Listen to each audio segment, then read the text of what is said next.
ఫైనల్‌గా యాదగిరిగుట్ట లక్ష్మీ నరసింహస్వామి టెంపుల్‌కి రీచ్ అయిపోయాం. ఎంత ఎక్సైట్‌మెంట్‌గా ఉందో. చాలా బాగుంది కదా!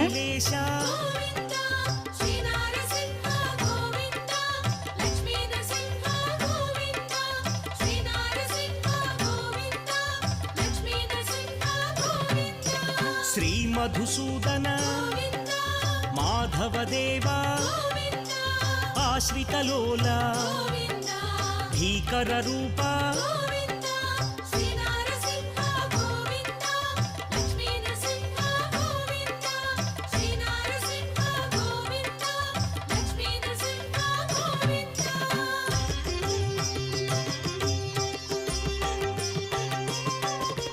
భక్తవత్సల భాగ్యశీతల నిత్య నిర్మల సింహాచలేశ